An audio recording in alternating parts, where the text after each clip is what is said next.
ఎవరికి తెలుసు ఈరోజు ఏంటి స్పెషల్ డే? రిపబ్లిక్ డే అంటే ఏంటి?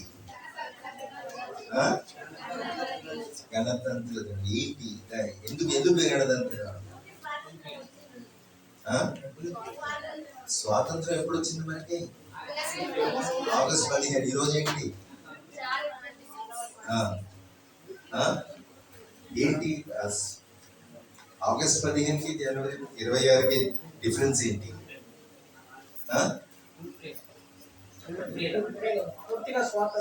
పూర్తి స్వాతంత్రం మరి ఆగస్ట్ 15 వచ్చింది. అలాంటప్పుడు రెండు దినాలు ఎందుకు చేస్తారు? మీ స్కూల్స్ లో ఏం చెప్పరా? ఆ దినమున మనకి సంవిధానం ఉంది.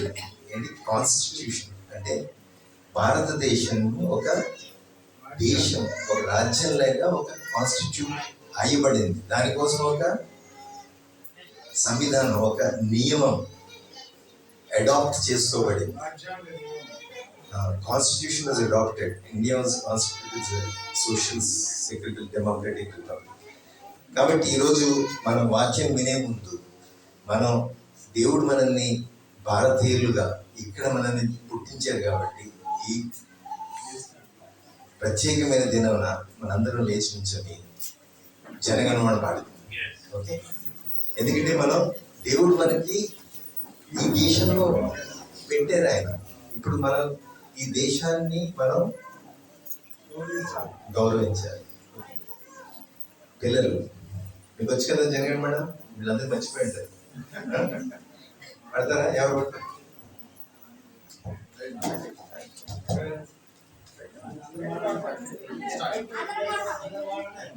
అందరూ పాడండి, వీళ్ళు లీడ్ చేస్తారు.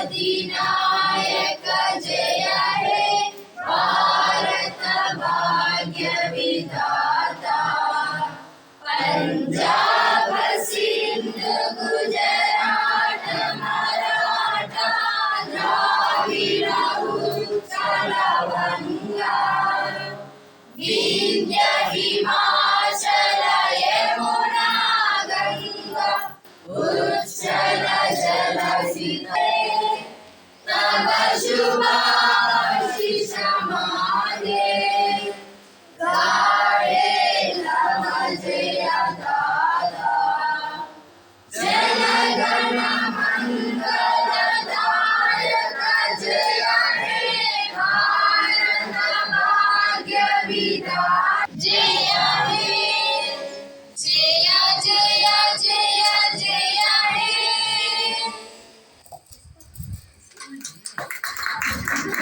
మనం ఇంకా మనకి రెండో సిటిజన్షిప్ ఉంది. ఇంకో రాజ్యానికి పౌరులు. ఏ రాజ్యం అది? దేవుని రాజ్యం. సో భారత రాజ్యానికి ఎలాగా సంవిధానం ఉందో దేవుని రాజ్యానికి కూడా ఒక సంవిధానం. అది ఓకే. సో ఈరోజు మనకి ఈ బైబిల్ నుంచి ఒక చిన్న పోర్షన్ తీసుకొని దాని గురించి నేను మాట్లాడతాను. నా తెలుగు కొద్దిగా అలా ఉంటుంది కాబట్టి నన్ను కొద్దిగా అర్థం చేసుకోండి, భరించండి. ఓకే, మధ్య మధ్యలో హెల్ప్ కావాలంటే నేను ప్రసాదానికి దగ్గర మనకు హెల్ప్ చేస్తాను. ఓకే, సో అపోస్తలుడైన పౌలు ఎఫెసీయులకు రాసిన పత్రిక 1వ అధ్యాయం 11వ వచనం నుంచి 14వ వచనం. అంటే అవి మెయిన్ పోర్షన్ తీసుకుంటాను, ఆ తర్వాత అటు ఇటు చూసి. ఓకే, నా దగ్గర వేరే ట్రాన్స్లేషన్ ఉంది. మీ అందరి దగ్గర ట్రాన్స్లేషన్ కంటే నా ట్రాన్స్లేషన్ వేరేది ఉంటుంది. ఎందుకంటే నా తెలుగు అంతంత మాత్రమే కదా. మీ దగ్గర ఉన్న ట్రాన్స్లేషన్ చాలా పెద్ద హై లెవెల్ తెలుగు. ఓకే, నా దగ్గరది చాలా సింపుల్ తెలుగు కాబట్టి నాకు అర్థం అవ్వదు. నేను అది చదువుతాను. ఎఫెసీయులకు రాసిన పత్రిక 1వ అధ్యాయం 11వ వచనం. అన్నీ ఆయన ఉద్దేశానుసారం ఆయన నిర్ణయించిన విధంగా సంభవిస్తాయి. తాను సృష్టికి ముందు నిర్ణయించిన విధంగా తన ఉద్దేశం ప్రకారం మనం క్రీస్తులో ఐక్యత పొంది ఆయన ప్రజగా ఉండేటట్లు ఆయన మనల్ని ఎన్నుకున్నాడు. క్రీస్తు మనకు రక్షణ ఇస్తాడని విశ్వసించిన వాళ్ళలో మనము మొదటి వాళ్ళం. మనము ఆయన మహిమకు కీర్తి కలిగించాలని ఆయన ఉద్దేశం. ఆయన మహిమను బట్టి ఆయన్ను స్తుతించుదాం. మీరు రక్షణ గురించి చెప్పబడిన స్వార్థ విన్నారు. ఆ గొప్ప సత్యం మీకు లభించింది కనుక మీకు కూడా క్రీస్తులో ఐక్యత కలిగింది. ఆయన్ని మీరు విశ్వసించినప్పుడు మీపై ముద్ర వేయబడింది. ఆ ముద్రే దేవుడు వాగ్దానం చేసిన పరిశుద్ధాత్మ. తన ప్రజలందరికీ రక్షణ కలిగే వరకు వారసత్వానికి హామీగా ఆయన పరిశుద్ధాత్మను మన దగ్గర ఉంచాడు. ఇది ఆయన మహిమ కోసం జరిగింది. ఓకే, ప్రార్థన చేద్దామా? నాకు ఇంగ్లీష్లో ప్రార్థన వస్తుంది. మీరు Lord Jesus, we thank you for your grace and mercy. Thank you for this great privilege that we belong to your kingdom. Thank you for giving us your word, which is our constitution. So as we now look into your word, Lord, I pray you will open this word up for us. Speak to us. Holy Spirit, help us to hear you and to really absorb this wonderful truth into our hearts, which will help us to live for your glory. I want to submit each and everyone into your hands. I submit myself, Lord, into your hands. Help me, especially as I try to share this in Telugu. I pray that you give me strength and wisdom and insights. I submit myself into your hands. In Jesus' name I pray. Amen. Amen. Okay. ఇది అపోస్తలుడైన పౌలు ఎఫెసీయులకు రాస్తున్నాడంటే, అపోస్తలుడైన పౌలు ఏ జాతి నుంచి వచ్చాడు? ఆయన యూదులు అంటే తెలుసు. యూదులు తెలుగులో యూదులు అంటారు, జ్యూస్ ఏమంటారు? యూదులే కదా. ఆ కాలంలో యూదులు ప్రపంచం అంతా రెండు విభాగాలుగా విభజించబడింది. యూదులు, అన్యులు.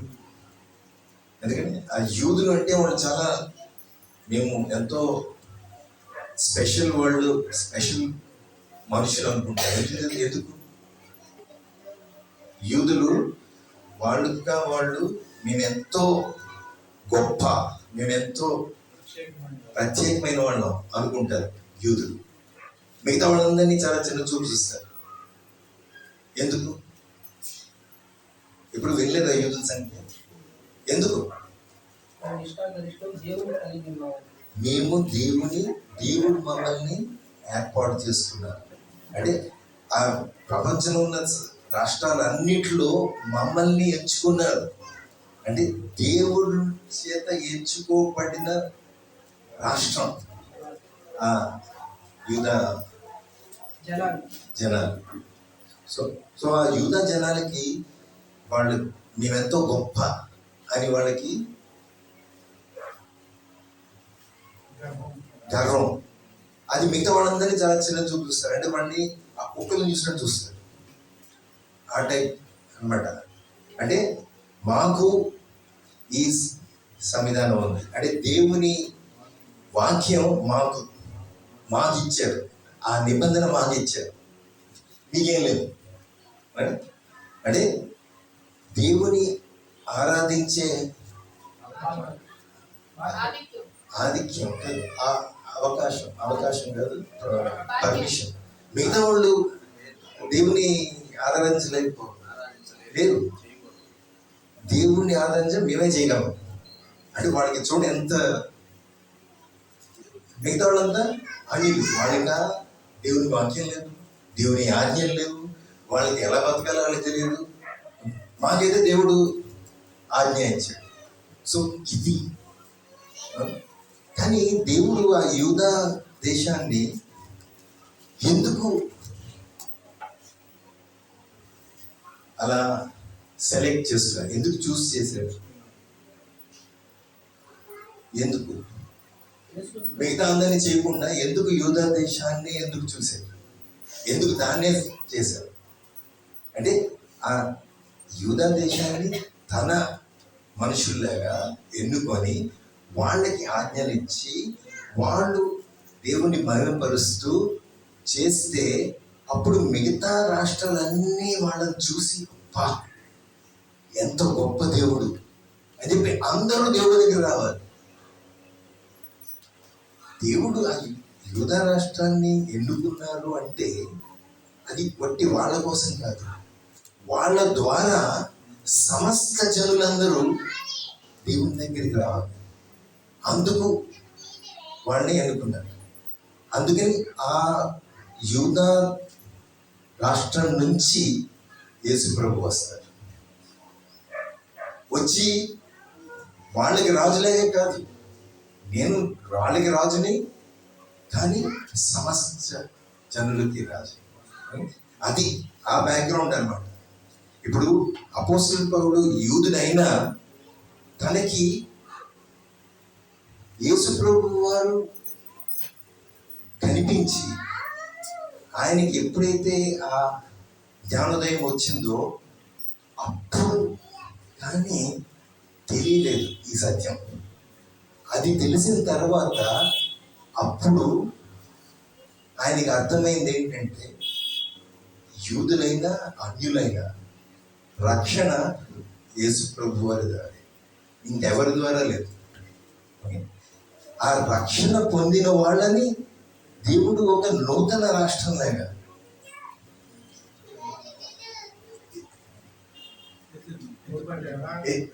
ఎత్తించి మిగతా వాళ్ళందరూ చూసి అబ్బా ఎంత గొప్ప దేవుడు అని చెప్పి దేవుని దగ్గర అది అపోస్తలుల పౌలుకి అర్థమైంది.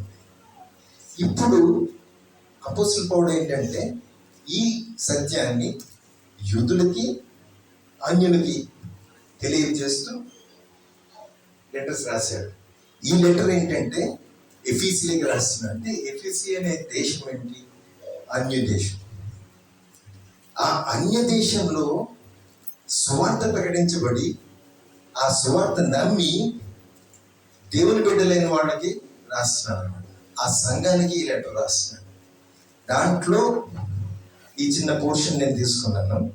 ఓకే, దీంట్లో ఏమనుంది?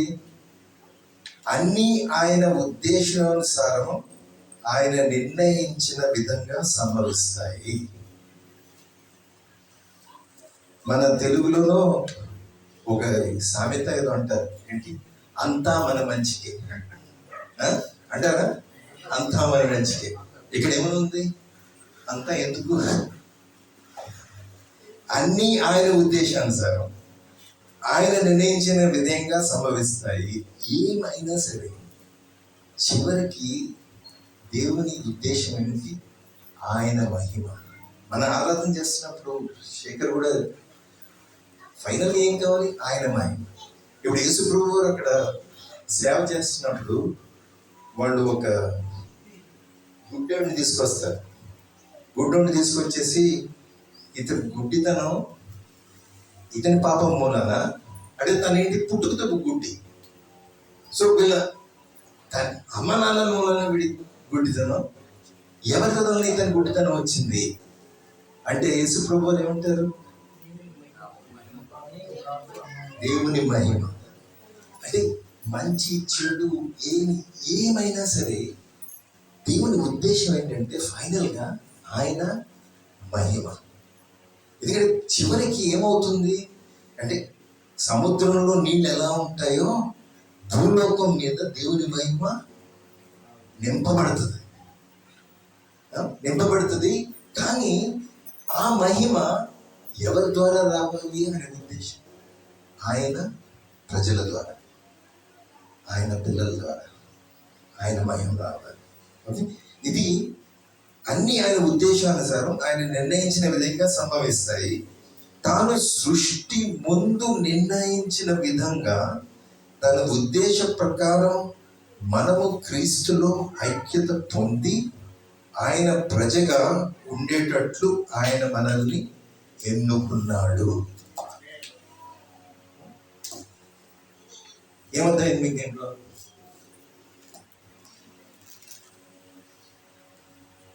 ఆయన మనల్ని ఎన్నుకున్నాడు. ఇప్పుడు మీరు ఏమన్నా అంటే మీకు రక్షణ పొందిందంటే నేను యేసును ఒప్పుకున్నాను అంటే నేను నమ్మాను ఆయన. కానీ ఇక్కడ ఏమనుంది?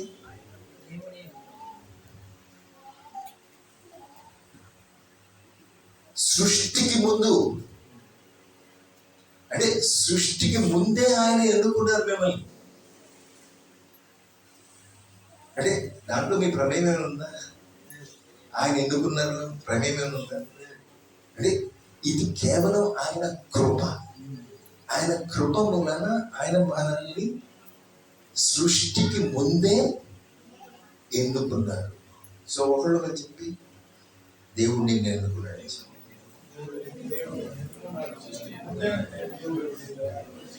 అంటే అంటే నువ్వేదో గొప్ప కార్యం చేసావని ఎన్నుకోలేదు. చెప్పు, నువ్వేదో గొప్ప కార్యం చేసావని ఎన్నుకోలేదు. సృష్టికి ముందే నేను ఎన్నుకున్నారు. సృష్టికి ముందే నేను ఎన్నుకున్నారు. ఓకే, అది మనకి తెలియాలి. అంటే మనం ఇక్కడ కూర్చొని ఉన్నామంటే మనం ఒప్పుకున్నాం దేవుణ్ణి. కానీ మనం ఎందుకు ఒప్పుకోగలిగాము అంటే ఆయన మనల్ని ముందే ఎన్నుకున్నారు కాబట్టి మనం ఆయన్ని ఒప్పుకోగలం. కానీ సువార్త మనం చెప్పినప్పుడు మనం విన్నాం, మనం నమ్మకం పెట్టాం. అది ఆయన ఎన్నిక బట్టి. ఓకే, ఇప్పుడు దీంట్లో చూస్తే మనము క్రీస్తులో ఐక్యత పొంది ఆయన ప్రజగా ఉండేటట్లు ఆయన మనల్ని ఎన్నుకున్నారు. ఎందుకు ఎన్నుకున్నారు?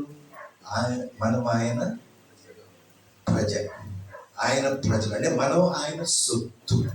అంతే కదా? ఒకళ్ళకి చెప్పండి, నువ్వు దేవుని సొత్తు.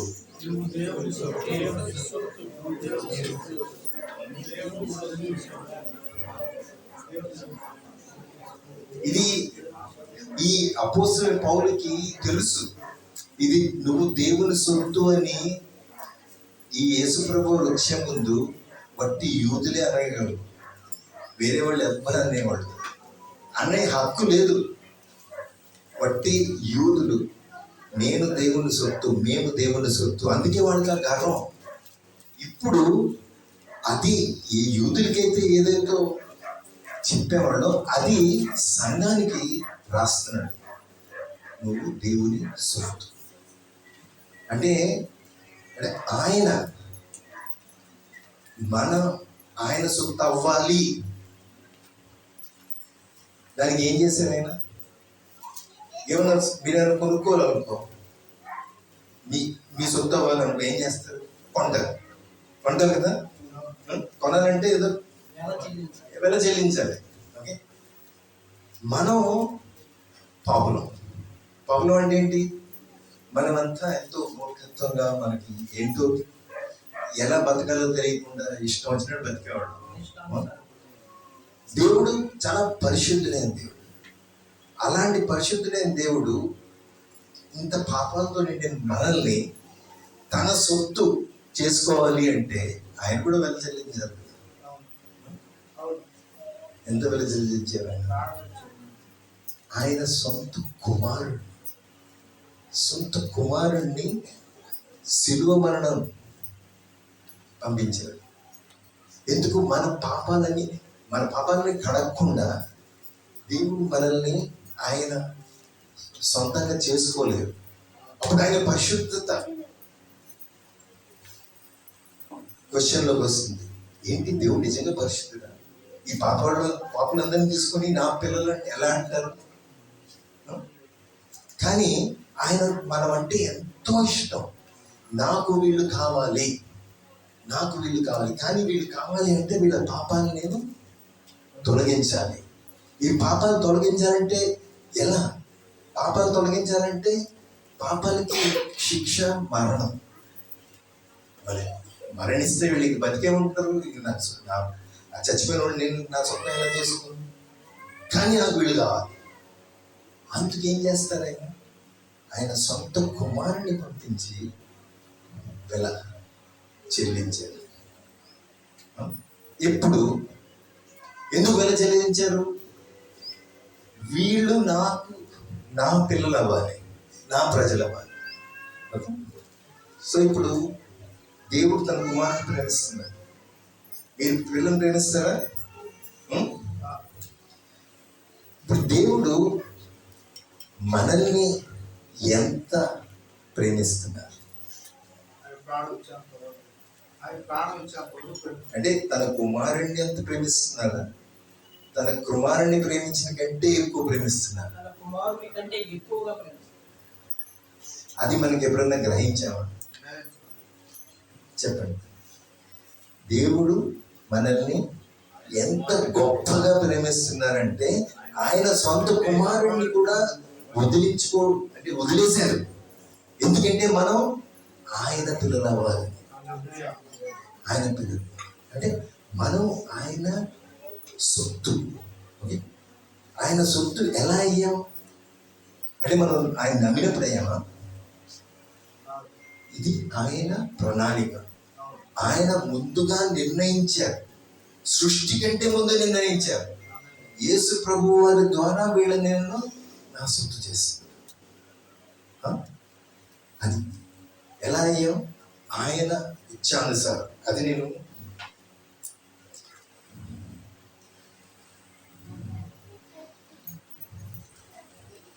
తాను సృష్టి ముందు నిర్ణయించిన విధంగా తన ఉద్దేశం ప్రకారం.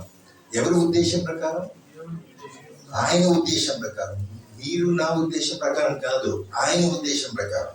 ఓకే, మనము క్రీస్తులో ఐక్యత పొంది ఆయన ప్రజగా ఉండేటట్లు ఆయన మనల్ని ఎన్నుకున్నాడు.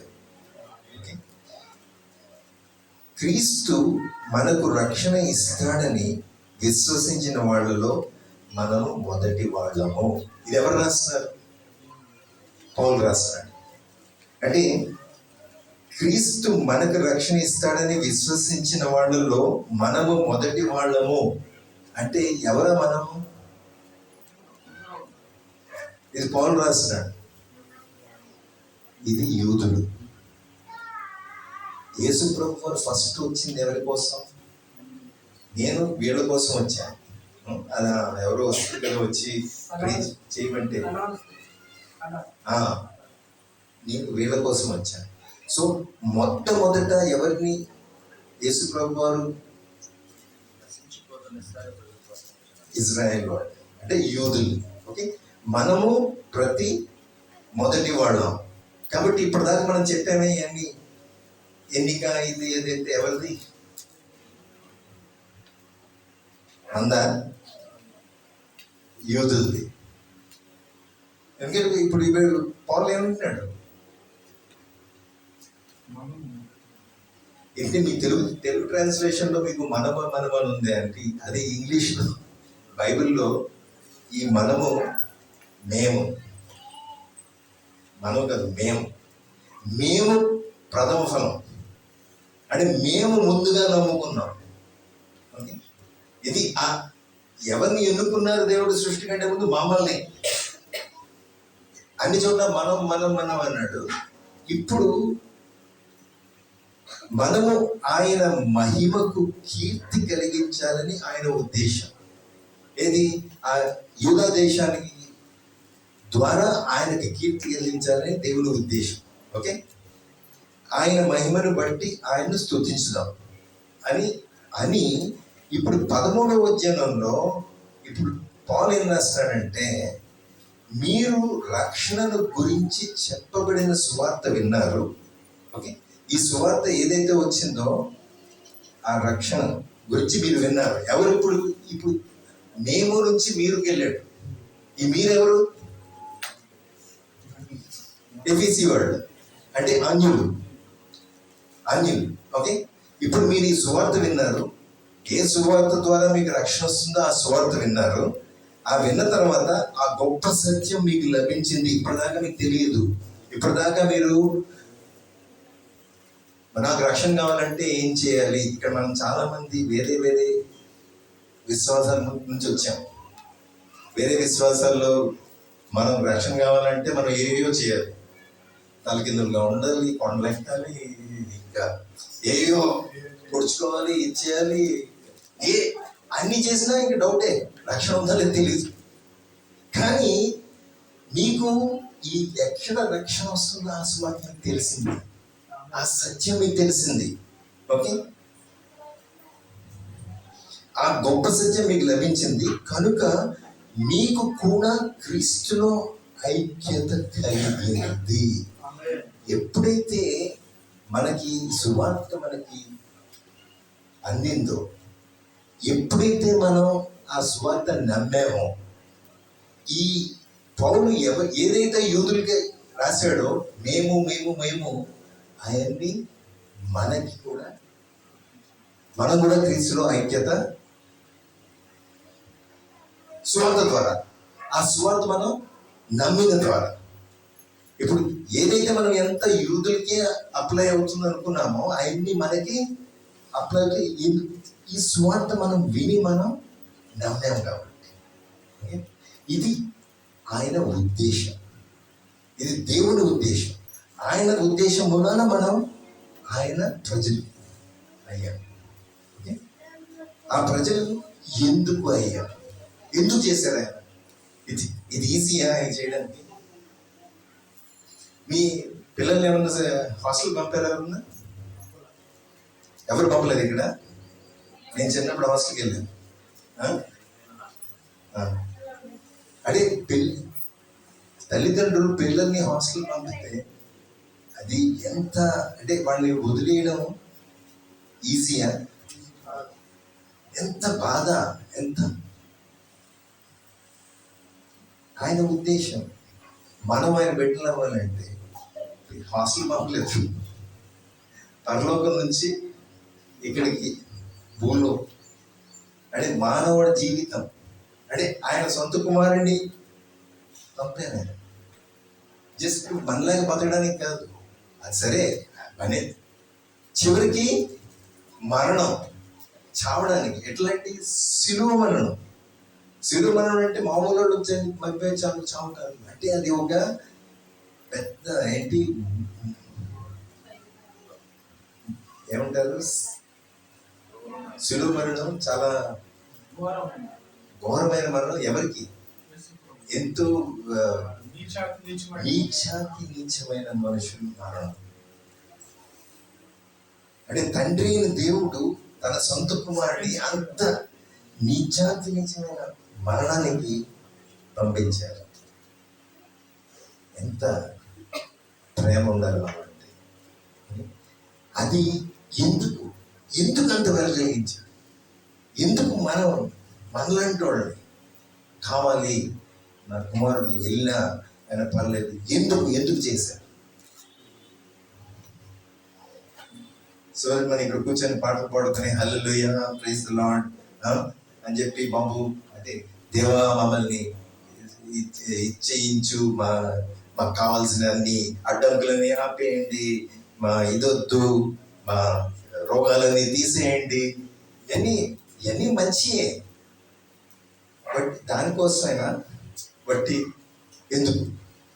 ఎందుకంటే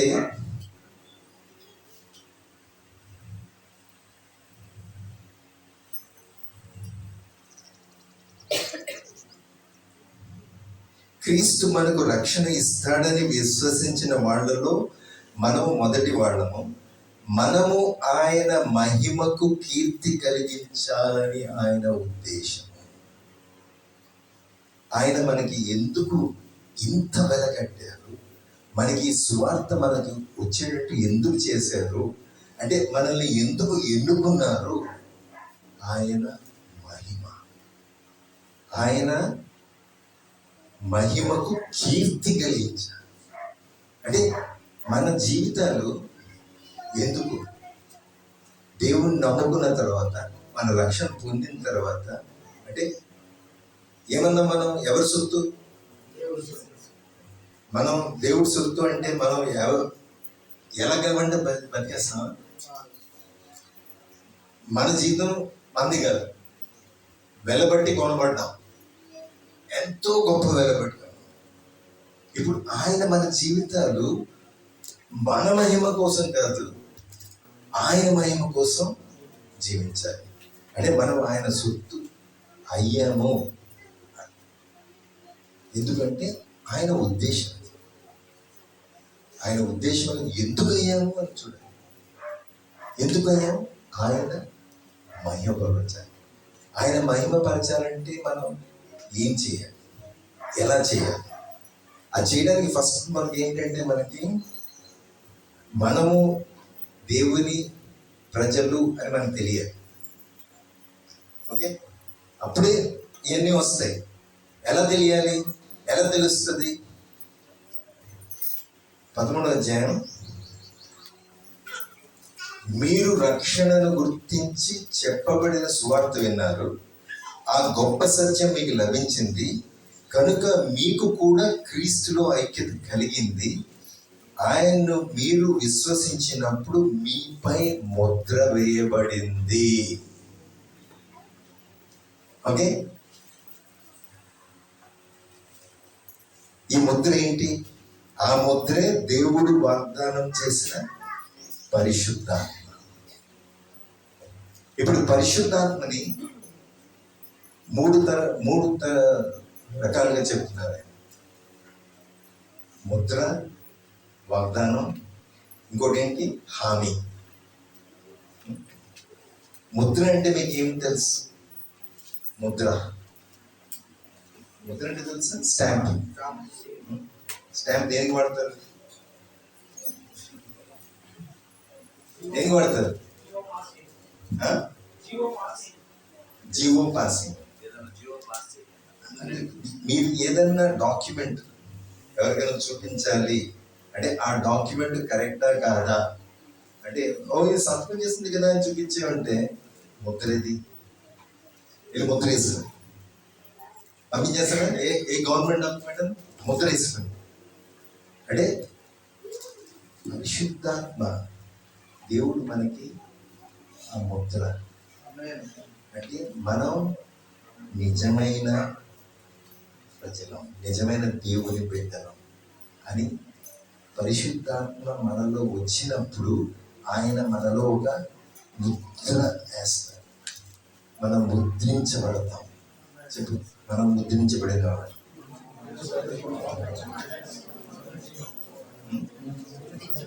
దేవుడు ఆయన ముద్ర వేశారు, ఆయన ముద్ర. ఇప్పుడు ఇక్కడ చాలా, ఇక్కడ చూడలేదు నేను, జనగా ఆవులు తిరుగుతుంటాయి, చూసారా? ముద్ర చూసారా? ఆ ఆవు ఎక్కడికి వెళ్ళినా ముద్ర చూస్తే ఇది వాళ్ళ ఆవు, వీళ్ళ ఆవు. బయట మనం చూస్తే వాళ్ళకి ఆ ముద్ర కనిపిస్తుందా? కనిపిస్తేనే కదా తెలుస్తుంది మనం ఎవరో. కానీ దేవుడు మనకి పరిశుద్ధాత్మ ఎందుకు ఇచ్చారు? ఆ ముద్ర. ఓకే, అది గుర్తుంచుకోవాలి. ఆ ముద్ర ఎందుకు ఇచ్చారంటే, అది ఆయన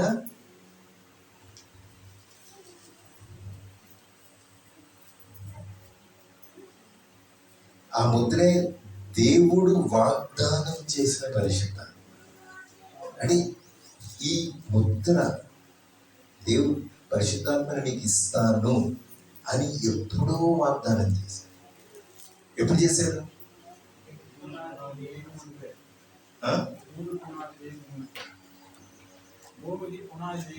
అది అప్పుడు మనం ఎన్నుకున్నారు. కానీ మనల్ని ఆయన సృష్టించినప్పుడు ఎలా సృష్టించారు? మట్టితో సృష్టించారు. సృష్టించి మట్టిలోకి ఆయన జీవాత్మ అంటే పరిశుద్ధాత్మ మనకి ఇచ్చారు. కానీ మన పరిశుద్ధాత్మని కోల్పోయాం కదా. కానీ ఇప్పుడు మనం ఆయన మనుషులు అని తెలియాలి అంటే పరిశుద్ధాత్మ రావాలి. ఎందుకంటే అదే కదా ముద్ర. ఆయన రావడమే మన ముద్ర. ఆ ఆదికాండం 3వ అధ్యాయం నుంచి దేవుని ప్రణాళిక ఏంటంటే, ఈ పరిశుద్ధాత్మ మళ్ళీ మనలోకి రావాలి. ఆ ప్రవక్తలు ఒకరి తర్వాత ఒకరు వచ్చి పరిశుద్ధాత్మ వస్తారు, పరిశుద్ధాత్మ వస్తారు. ఇది యెషయా గ్రంథం చూడండి, ఎజెకియల్లో చూడండి, ఇర్మియా చూడండి, అన్ని చోట్ల. చివరికి యేసు ప్రభు వారు కూడా శిలువ మరణం తర్వాత, పునరుద్ధానమైన తర్వాత వచ్చి వేచి ఉండండి, దేవుడు మా తండ్రి మీకు ఇచ్చిన వాగ్దానం పంపిస్తాను అంటే పరిశుద్ధాత్మ వస్తుంది. సో ఈ పరిశుద్ధాత్మ దేవుని వాగ్దానం. దేవుని వాగ్దానం ఎన్నో వాగ్దానాలు చేశారు. ఆ ఫస్ట్ పెంతెకోస్త్ డే అప్పుడు ఆ వాగ్దానం నెరవేర్చారు. ఆ నెరవేర్చి ఆ పరిశుద్ధాత్మ మన అందరిలో ఎవరైతే ఈ రక్షణ స్వార్థ విని నమ్మామో అప్పుడు పరిశుద్ధాత్మ వచ్చి మనలో ముద్ర, దేవుని వాగ్దానం మనలో నెరవేర్చుకుంది. అపోస్తలుల కార్యం 2వ అధ్యాయం 37.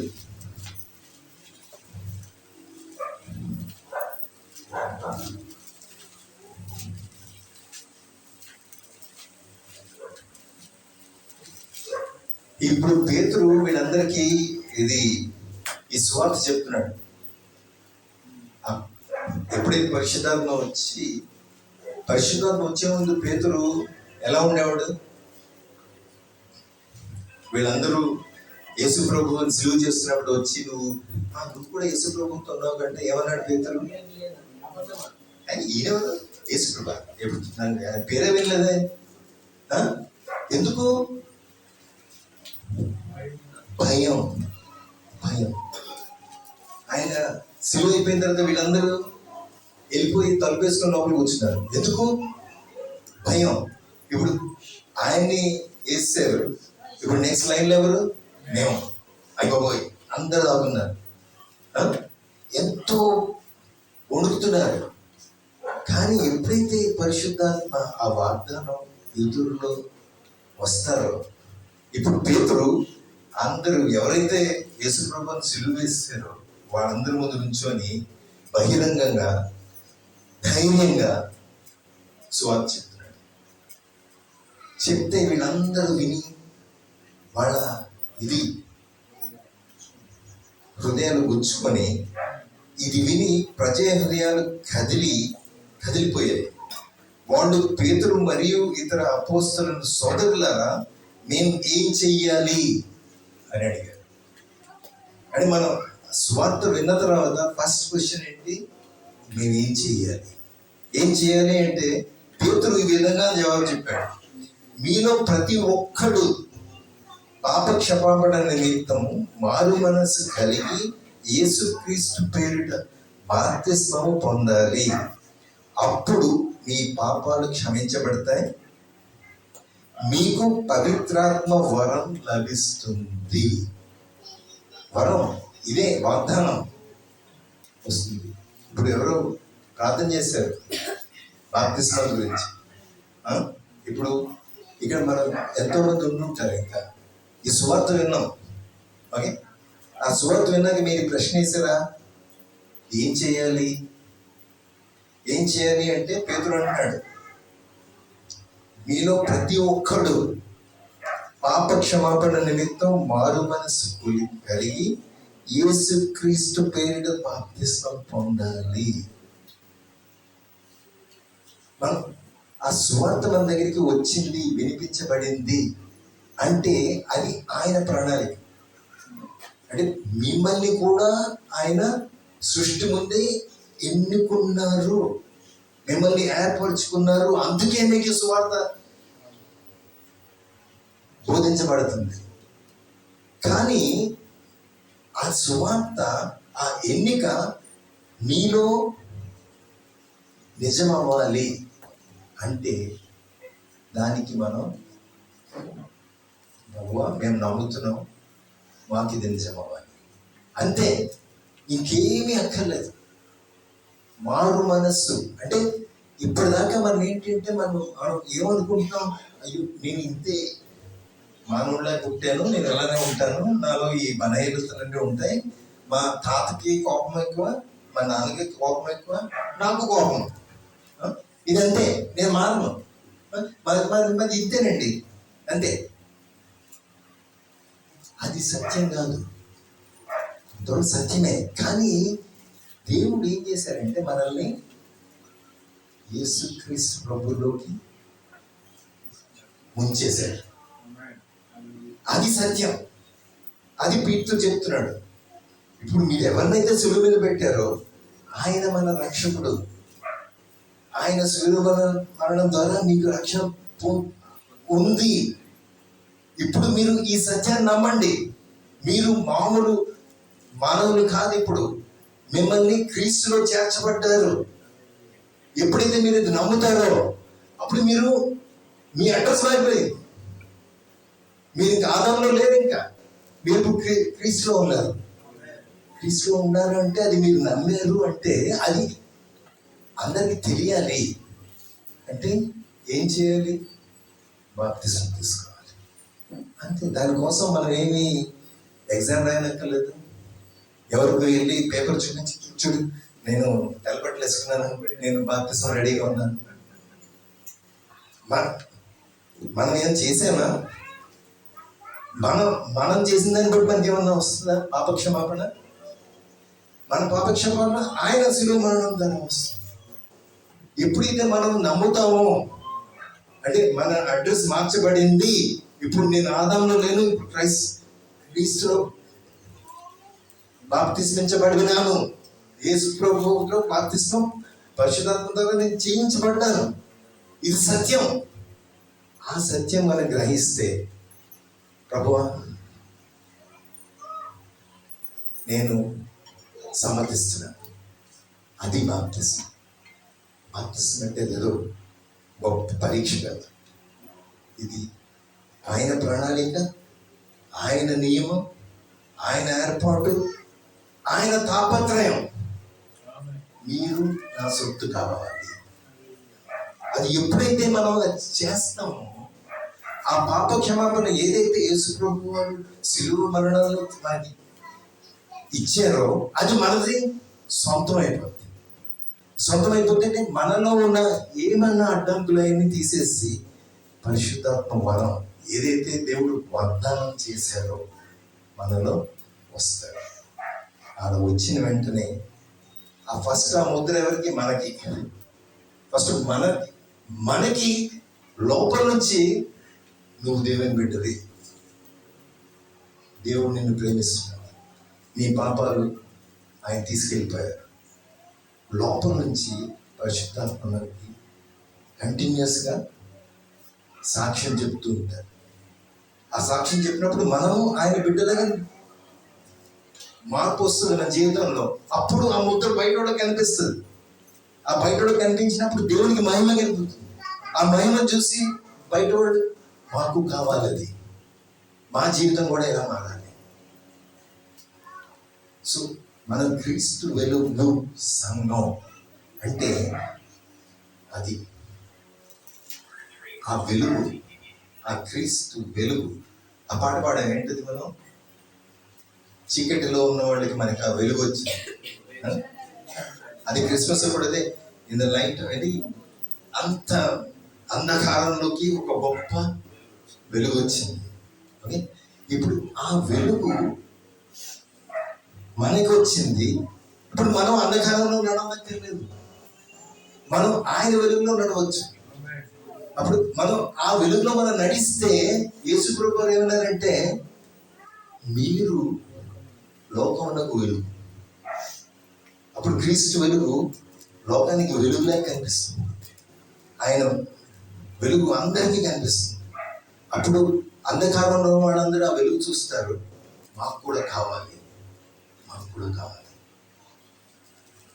అది మనం ఎప్పుడు కూడుకున్నా, ఎప్పుడు మనం ఇవన్నీ చేస్తున్నా ఇది మాత్రం మనం గమనించాలి. మన రక్షణ ఎందుకు? మన రక్షణ మన మహిమ కోసమే కాదు, మన రక్షణ దేవుని మహిమ. దేవుని మహిమ ఎప్పుడు వస్తుంది అంటే సమస్త జనులందరూ ఆయన్ని గుర్తించి ఆయన ఈ ప్రణాళిక నియమం ఈ ఏర్పాటు వాళ్ళు విని మాకు కూడా కావాలి అని వాళ్ళ ఆ సత్యాన్ని గ్రహించి ఎప్పుడైతే ప్రభువా మేము కూడా మీ ప్రజలు అవుతాం, మీ సొత్తు అవుతామంటే ఇంక మేము ఇంకా మా ఏమంటారు మా ప్రణాళికలుగా మా ఉద్దేశంతో మేము జీవించాం, మేము మీ ఉద్దేశంతో జీవిస్తాం. ఇప్పుడు మా జీవితాలు మీ ఇన్స్ట్రుమెంట్స్ ఏమంటారు, పనిముట్లు. అంటే మన చేతులు మన కాళ్ళు, ఆయన చేతులు ఆయన కాళ్ళు. ఎందుకంటే ఇప్పుడు ఆయన పరలోకంలోకి వెళ్ళినా ఆయన మన ద్వారా ఇక్కడ చుట్టుపక్కలంతా ఆయన వెళ్ళి సేవ, అందరిని రక్షించడానికి. ఆయన నాకు ఎవరి చెవులు ఉన్నాయి, ఎవరి కళ్ళు ఉన్నాయి, ఎవరి కాళ్ళు ఉన్నాయి, ఎవరి చేతులు ఉన్నాయి, ఎవరు నేను వాడగలను, ఈ సువార్తని వాళ్ళని తీసుకెళ్ళి. అంటే వాళ్ళందరూ అంధకారంలో ఉన్నారు, వాళ్ళకి తెలియదు రక్షణ కావాల్సింది అంతా చేస్తుంది. అంటే దేవుడు ఎంతో మనల్ని కదా ఆయన ప్రేమిస్తుంది, సమస్త లోకాన్ని ప్రేమిస్తుంది. ఎవరు పోవడం ఆయనకి చాలా బాధ. అంటే నేను అంత వెల చెల్లించాను, నాకు ఒక్కడు కూడా పోకూడదు. ఇప్పుడు ఆ బాధ మనలో ఉండాలి. మనం ఎవరినైతే చూస్తున్నామో చుట్టుపక్కల, అంటే మనకు తెలుసు వాడు చేస్తున్నంత వేస్ట్ అని, అంటే తెలియదు వాళ్ళకి, కానీ వాళ్ళకి చెప్పేది ఎవరు? మనం. కాబట్టి మన జీవితాలు మన కోసమే కాదు, మన జీవితాలు పరిశుద్ధాత్మ ద్వారా మనం ఏమంటారు ప్రేరేపింపబడి మార్పు చెంది బయట వాళ్ళని ఎలా ఆదరించాలి, వాళ్ళ దగ్గరికి వెళ్ళి ప్రేమించాలి, వాళ్ళకి ఎలా షేర్ చేసుకోవాలి, అప్పుడు మనం నిజంగా క్రీస్తు వెలుగు. అది నా ప్రార్థన. అంటే ముందు తెలుసుకోండి, మనం దేవుని సొత్తు. ఎందుకు? ఆయన కావాలనుకొని మనల్ని సృష్టి ముందు ఎన్నుకొని ఇప్పుడు మన కళ్ళు ఓపెన్ చేసి ఇప్పుడు మమ్మల్ని ఆయన ఎంతో విలువతో మనల్ని కొనుక్కున్నారు. ఇప్పుడు కొనుక్కొని మనలో ఆయన పరిశుద్ధ ద్వారా ముద్రించి ఇప్పుడు మనల్ని హామీ ఇస్తారు. ఏంటి ఆ హామీ గురించి చదివాను. తన ప్రజలందరికీ రక్షణ కలిగే వరకు వారసత్వానికి హామీగా ఆయన పరిశుద్ధాత్మను మన దగ్గర ఉంచారు. హామీ అంటే ఏంటి? వారసత్వానికి హామీ.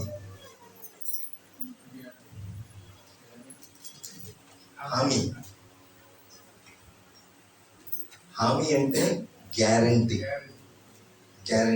ఇప్పుడు పెళ్ళయ్యే ముందు ప్రదానం చేస్తారు, ఎంగేజ్మెంట్ అంటారు. ఎంగేజ్మెంట్ అప్పుడు ఏమి ఇస్తారు? ఒక రింగ్ ఇస్తారు కదా. ఆ రింగ్ ఇచ్చారంటే ఎంగేజ్డ్ అంటే ఇది గ్యారంటీ, పెళ్ళి అవ్వబోతుంది. మనం ఏమైనా కొంటున్నాం, నేను ప్రాపర్టీ కొన్నాం అంటే ఫస్ట్ అడ్వాన్స్ పేమెంట్. ఆవిడ మన దగ్గర నుంచి ఏమైనా కొంటున్నారంటే అడ్వాన్స్ పేమెంట్. అది అడ్వాన్స్ పేమెంట్ వచ్చిందంటే గ్యారంటీ, నాకు మిగతాది కూడా వస్తుంది. ఓకే, మనకి పరిశుద్ధాత్మ ఒక హామీ. ఏంటంటే మనకి ముందు ఏమి రాబోతుందో దాంట్లో మనకి కొద్దిగా అడ్వాన్స్ పేమెంట్ అన్నమాట, గ్యారంటీ, డౌన్ పేమెంట్. దాని మూలన మనకి తప్పకుండా ఆ వారసత్వం ఎవరికి వస్తుంది? అసలు జనరల్గా వారసత్వం అంటే ఒకవేళ భూమి ఉందనుకోండి, అది ఎవరికి ఆ వారసత్వం? కుమారుడికి. ఓకే, సో మనం దేవుని కుమారుడు అంటే యేసు ప్రభు వారికి వారసత్వం ఉంది, అవునా? ఇప్పుడు మనం కూడా దేవుని కుమారులు అయిపోతే, అంటే దేవుని బిడ్డలు అయిపోతే మనకు కూడా వారసత్వం ఉంది. ఈ పరిశుద్ధాత్మ మనలోకి వచ్చాక ఆయన ముద్రే కాదు, ఆయన ఆ దేవుని వాగ్దానమే కాదు, ఆయన మనకి హామీ. ఎప్పుడైతే యేసు ప్రభు వారు వస్తారో తిరిగి, ఆయన రాజ్యం కంప్లీట్ సంపూర్ణంగా వస్తుందో అప్పుడు ఆ రాజ్యంలో మనం వారసులం అని ఇప్పుడు మనకి తెలుసు. అప్పుడు అంత తెలిసినప్పుడు మన జీవితం ఎలా ఉండాలి అంటే, ఇప్పుడు మీ తండ్రికి ఏమైనా మంచి గొప్ప ప్రాపర్టీ ఉంది, బిజినెస్ ఉంది, అది మీకు రాబోతుంది. సో ఇప్పుడు మీరు ఆ బిజినెస్ చూసుకోవాలి. ఆ ఇష్టమైన చూస్తారా? రేపు పొద్దునంత మీది కదా, ఎంత జాగ్రత్తగా చూసుకుంటారు. అయ్యో మందలేక. ఇప్పుడు మనం ఆయన బిజినెస్ ఇప్పటి నుంచే మనం, ఎందుకంటే రేపు పొద్దున్న ఆ ఫుల్ బిజినెస్ మందే. ఆయన రాజ్యం వచ్చినప్పుడు ఆయనతో పాటు మనం కూడా పరిపాలించాలి. అది మీరు ఊహించలేని కైండ్ ఆఫ్ రాజ్యం. అది మనం తెలుసుకోవాలి. అది ఈ చిన్న సందేశంతో మీకు మిమ్మల్ని ప్రోత్సహిద్దామని. ఓకే, నేను ఎంత చెప్పానో మీకు ఎంత అర్థమైందో నాకు తెలియదు, కానీ ప్రస్తుతం ఇప్పుడు ఎవరి హెల్ప్ లేకుండా చెప్పాను. అర్థమైందా?